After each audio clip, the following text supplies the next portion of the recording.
الحمد للہ وحدہ لا شریک لہ والصلاة والسلام علی من لا نبی بعدہ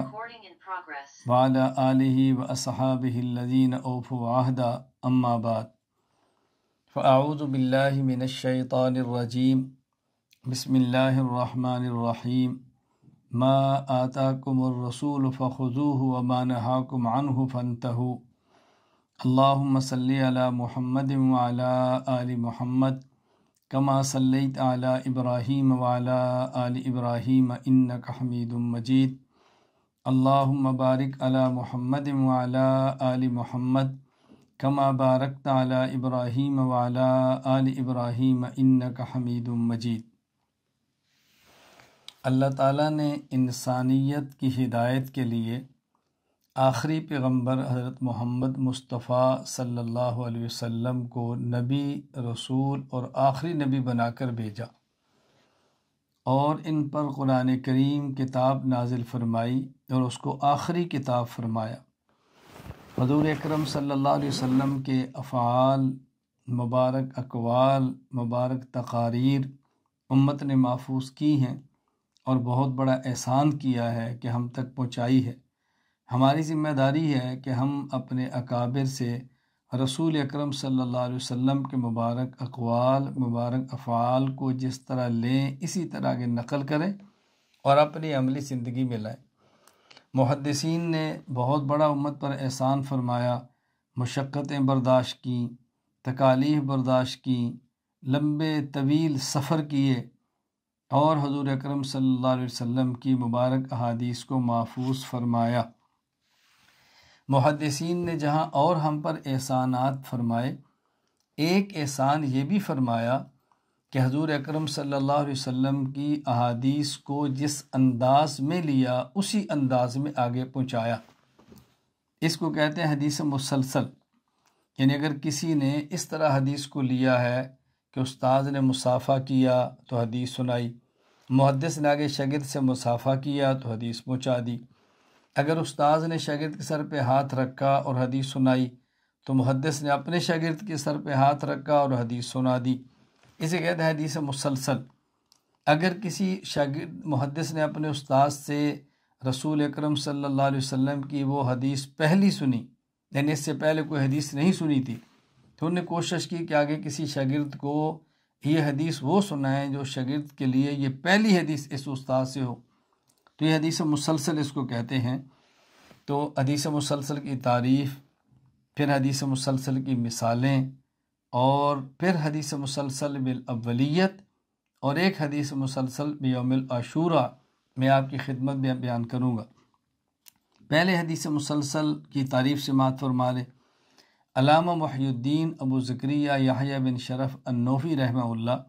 وفات 676 ہجری، التقریب والتیسیر للنووی میں فرماتے ہیں: المسلسل هو ما تتابع رجال اسنادہ علی صفت او حالت للرواة تارہ وللروایت تارۃ اخری۔ حدیث مسلسل اس حدیث کو کہتے ہیں جس کی سند کے تمام راوی تسلسل کے ساتھ کسی ایک وصف یا حالت پر متفق ہو گئے ہوں۔ یہ اتفاق کبھی راویوں کے اعتبار سے ہوتا ہے اور کبھی خود روایت کے اعتبار سے ہوتا ہے۔ راویوں کی صفات اور حالت پر متفق ہو، اس کا مطلب کیا ہے؟ یعنی تمام اقوال یا افعال راوی سارے ایک جیسا لفظ نقل کریں، ہر راوی کہے انی احبک پھر حدیث بیان کرے، یا تمام افعال میں ایک جیسے ہوں کہ ہر راوی مصافحہ کرے پھر حدیث بیان کرے۔ اور روایت کی صفات کا مطلب یہ ہوتا ہے کہ اس روایت کو بیان کرنے کے صیغے، روایت کو بیان کرنے کا زمانہ یا روایت کو بیان کرنے کا مکان ایک ہو۔ مثلا ہر راوی کہے حدثنا، ہر راوی کہے اخبرنا، یا ہر راوی حدیث عید کے دن بیان کرے، یوم عاشوراء 10 محرم کو بیان کرے، یا ہر راوی حدیث بیان کرے اور ساتھ یہ کہے الملتزم موضع یستجاب فیہ الدعاء، مقام ملتزم ایسی جگہ ہے جہاں دعا قبول کی جاتی ہے۔ وما دعا عبد اللہ تعالی فیہ دعوت الا استجابہا، اور جب بھی کسی بندے نے وہاں دعا کی ہے اللہ اس کی دعا کو قبول کرتا ہے۔ اور پھر شاگرد کو یہ کہ میں نے بھی ملتزم پر دعا کی ہے اور میری دعا قبول ہوئی ہے، یعنی حدیث سنائے اور ساتھ یہ بات کہے کہ میں نے فلاں مقام پر دعا کیا اور میری قبول ہوئی ہے۔ اس کی 8 مثالیں میں پیش کرتا ہوں۔ حدیث مسلسل بالاولیت کہ راوی اپنے استاد سے جو حدیث پہلی سنے وہی اپنے شاگرد کو سب سے پہلے حدیث بیان کرے، جیسے ہم ابھی انشاءاللہ بیان کریں گے۔ حدیث مسلسل بالمصافحہ، راوی اپنے استاد سے روایت نقل کرے مصافحہ کے ساتھ اور آگے روایت بیان کرے مصافحہ کے ساتھ۔ حدیث مسلسل بالمحبہ، ہر راوی جب حدیث سنے تو اس کا استاذ کہ انی احبک اور یہ اپنے شاگرد کو کہ انی احبک، پھر حدیث بیان کرے۔ حدیث مسلسل بقراءت سورۃ الصف، محدث جب حدیث سنے تو سورۃ الصف سنے اور استاذ اس کو حدیث بیان کرے، اور یہی استاد شاگرد اپنے شاگرد کو حدیث بیان کرے تو پہلے سورۃ الصف پڑھے پھر حدیث بیان کرے۔ حدیث مسلسل بالتشبیک، یعنی محدث اپنے شاگرد کی انگلیوں میں انگلیاں ڈالے اور پھر حدیث بیان کرے۔ حدیث مسلسل بالفقہاء الحنفیہ، استاد فقی حنفی ہو، پھر آگے شاگرد فقی حنفی ہو، پھر آگے شاگرد فقی حنفی ہو۔ حدیث مسلسل بیوم العاشوراء، 10 محرم کو محدث اپنے استاد سے حدیث سنے اور پھر اپنے شاگرد کو بھی 10 محرم کو حدیث پڑھائے۔ حدیث مسلسل بوضع الید علی الراس، کہ جب کوئی محدث اپنے استاد سے حدیث سنے تو اس محدث کے سر پہ ہاتھ رکھے پھر حدیث بیان کرے، اور یہ محدث جب اپنے شاگرد کو حدیث بیان کرے تو اس کے سر پہ ہاتھ رکھے اور حدیث بیان کرے۔ اب میں سب سے پہلے حدیث مسلسل بالاولیت بیان کرتا ہوں، یعنی وہ حضرات جنہوں نے پہلی بار آج مجھ سے حدیث سن رہے ہیں پڑھ رہے ہیں تو ان کے لیے حدیث مسلسل بالاولیت کا درجہ یہ رکھتی ہے۔ میں نے یہ حدیث محدث عبدالرحمن الکوثر سے سنی، انہوں نے جو پہلی حدیث مجھے سنائی وہ یہی تھی، اور یہی حدیث میں آپ کو سنا رہا ہوں، یہ پہلی ہے، یہ بات ذہن نشین فرما لیں۔ یہ حدیث پاک حضرت عبداللہ بن عمر بن عاص رضی اللہ تعالی عنہ سے ہے۔ وہ فرماتے ہیں رسول اکرم صلی اللہ علیہ وسلم نے فرمایا، الراحمون یرحمہم الرحمن ارحموا من فی الارض یرحمکم من فی السماء، الرحم شجنۃ من الرحمن فمن وصلها وصلہ اللہ ومن قطعها قطعہ اللہ، کہ جو شخص دوسروں پر رحم کرتے ہیں اللہ ان پر رحم فرماتا ہے۔ تم زمین والوں پر رحم کرو، جس کی عظمت حکومت آسمان میں ہے، آسمان میں بھی ہے، وہ تم پہ رحم کرے گا۔ الرحم کا جو لفظ ہے، الرحم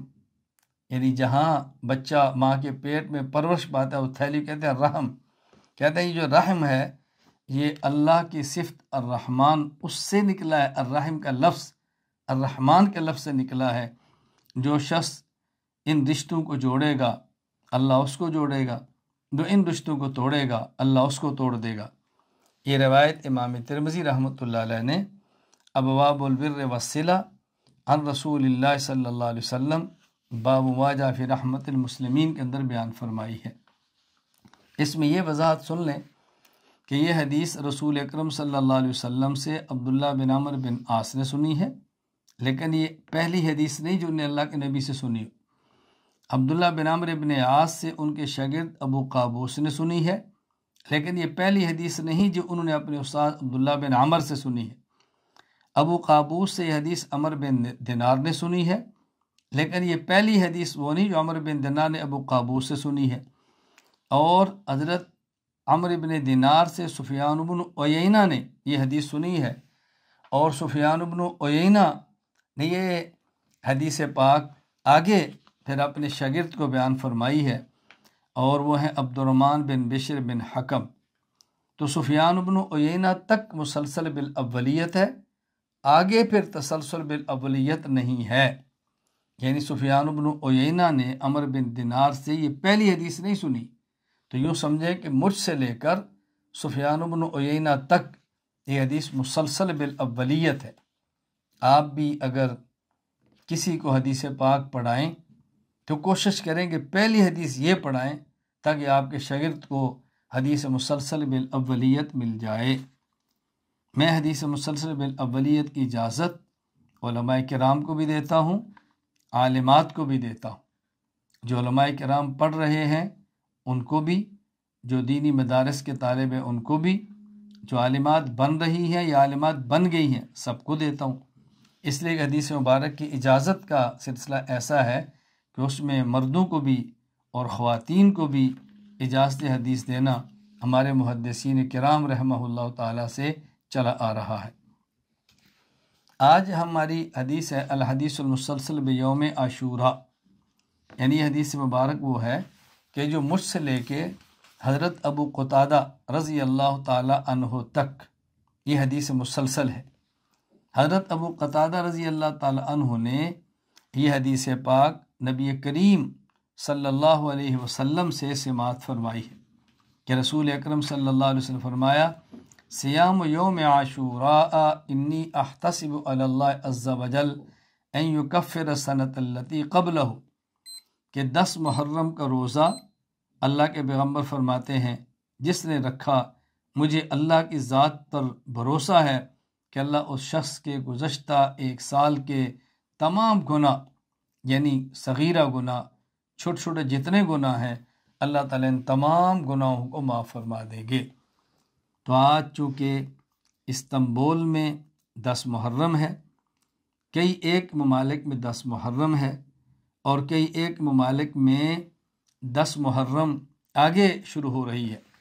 یعنی اس وقت استنبول میں وقت ہے 6:13، اور ہمارے ہاں سورج غروب ہونے میں ابھی کافی وقت باقی ہے، تقریباً کوئی 2.5 گھنٹے باقی ہے۔ تو گویا ہمارا 10 محرم کا بھی دن ہے، اور ہندوستان، پاکستان اور کئی ایک ممالک میں 10 محرم کی رات شروع ہو چکی ہے۔ تو میں نے کوشش کی ہے کہ ایسے وقت کا انتخاب کروں کہ میرا بھی 10 محرم ہو اور حدیث پاک سننے والوں کا بھی 10 محرم ہو۔ ہمارے ہاں 10 محرم کا اختتام ہو رہا ہے، اور بہت سارے ممالک میں 10 محرم شروع ہو رہی ہے، یعنی ہمارا 10 محرم کا دن ہے اور کچھ گھنٹے باقی ہیں، اور بہت سے ممالک میں 10 محرم کی شب ہے اور کچھ گھنٹے شروع ہو گئے ہیں۔ تو لہٰذا 10 محرم ہے، اور 10 محرم کا حدیث پاک آپ کی خدمت میں پیش کر رہا ہوں۔ میری طرف سے ان تمام حضرات کو، خواتین کو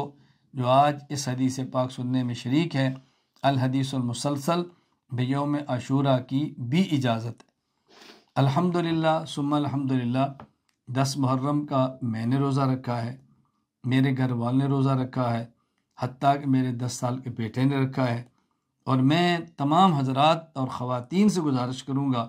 جن کا کوئی عذر نہ ہو وہ 10 محرم کا روزہ رکھیں، اور آگے ساتھ 11 محرم کا روزہ میرا لیں، چونکہ ہمارے پیغمبر پاک صلی اللہ علیہ وسلم 10 محرم کا روزہ رکھتے تھے،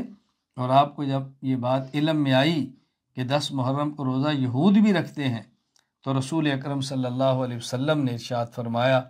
کہ ہم آئندہ سال زندہ رہے تو 1 سال کا مزید رکھیں گے تاکہ یہود کے ساتھ ہماری مشابہت نہ ہو۔ اللہ کے پیغمبر نے فرمایا یوم عاشوراء کا روزہ رکھو اور یہود کی مخالفت کرو، اس لیے 9 اور 10 اور 11 محرم جو اللہ توفیق عطا فرمائے آپ روزہ رکھے۔ اللہ تعالیٰ آپ کو دین کی مبارک خدمت کے لیے قبول فرمائے، اور اللہ تعالیٰ آپ کی برکت سے مجھے بھی دین کی مقبول خدمت کی توفیق عطا فرمائے۔ وآخر دعوانا ان الحمدللہ رب العالمین، الحمدللہ رب العالمین، والصلاة والسلام علی رسولی وعلی آلہ واصحابہ اجمعین۔ اے اللہ تو ہم سب کے گناہوں کو معاف فرما، خطاؤں سے درگزر فرما، ہماری حاجات کو پورا فرما،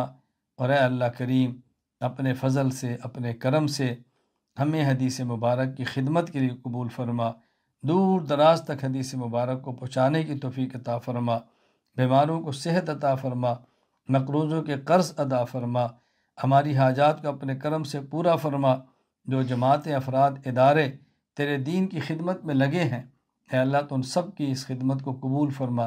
وصلی اللہ تعالی علی رسول خیر خلقہ محمد وعلی آلہ واصحابہ اجمعین آمین برحمتک یا ارحم الراحمین۔